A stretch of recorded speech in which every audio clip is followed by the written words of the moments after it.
So this is Hot Sauce video on specific heat formula. So here's our specific heat formula. In this video here, we will focus specifically only on solving for Q.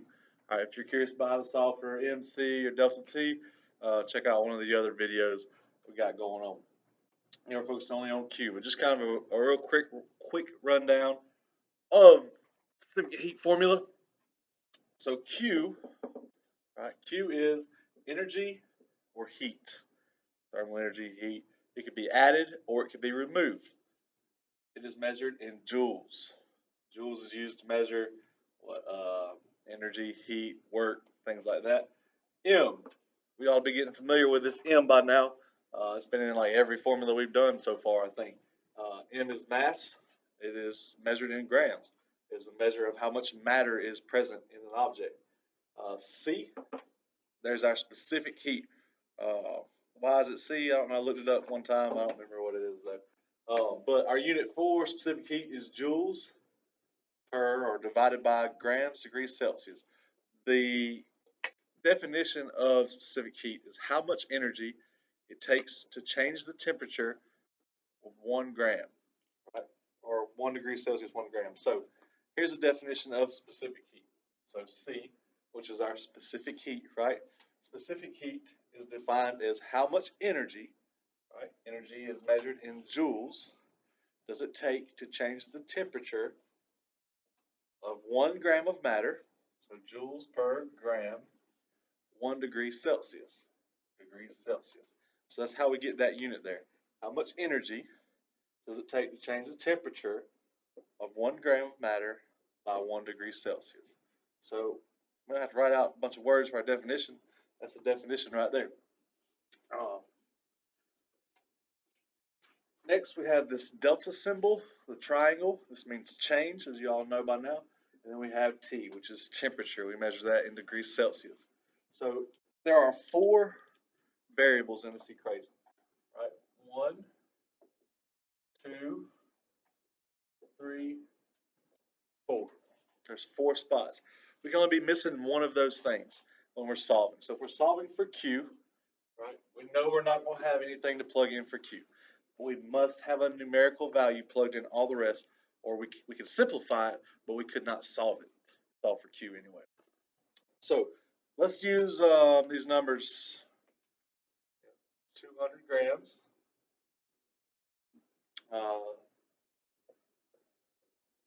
10 degrees Celsius.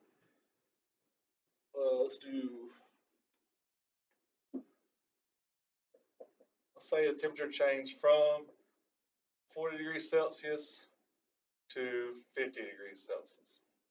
And then finally we could use water's the specific heat of water is like 4.184. So let's use 4 joules per gram degrees Celsius. So we're trying to use these numbers here to plug them into our formula to solve for Q. So the first thing we can look for is mass. I'm looking for grams because I know grams, whether it's kilograms, milligrams, centigrams, whatever kind of grams, that is mass.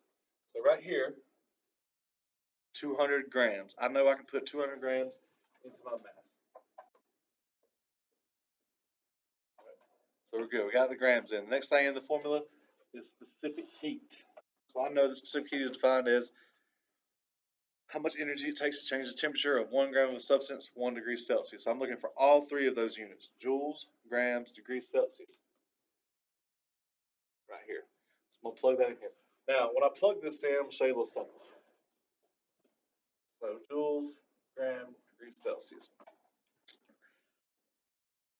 This does not mean per. We say per, or we'll say like over or something like that, but this is division. All right, so while you're learning how to use these units and keep up with your units in your problems, let's not write it this way. All right. Let's write it like a division. So joules divided by grams degrees Celsius. All right. And what that does is that allows us to more clearly see that the that the grams and the degrees Celsius is on the bottom. It's in the denominator. Everything else is in the numerator, and I'll show you that here in a minute. Finally, we have this one. So a lot of times you'll be given 2 temperatures. Sometimes you'll be just flat out given, hey, the temperature changed 5 degrees. And you'll just plug that in there over there. But we need to change the temperature. You can't plug 40 and 50 in here. All right. If it was 40 degrees, the temperature changed to 50, then that is a temperature change of 10, right?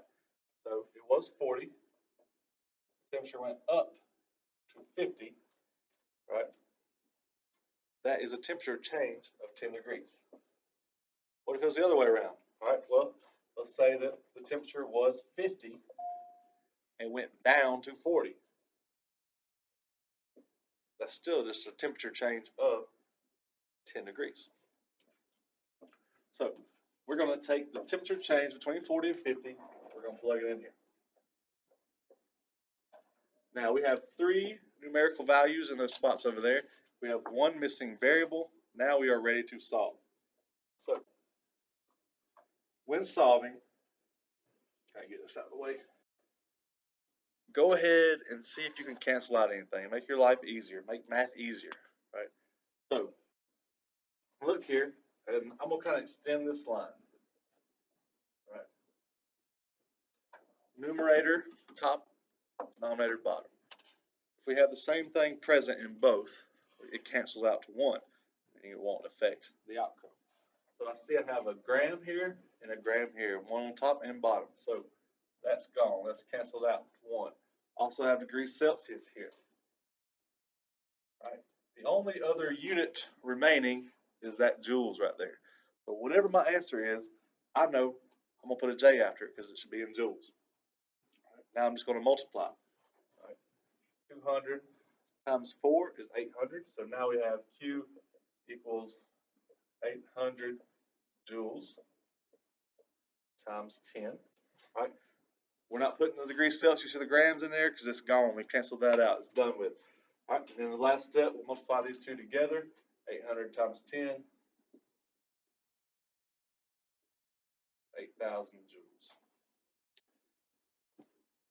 Here we have successfully. Now, if we were to come out with a negative number, we have a negative number of heat. All right. This means that the heat was not being absorbed. It means that the heat was being released. And there'll be more of that to come. But if you want to know how to solve for N, C, delta T, check out the next videos in this series on specific heat. Peace out.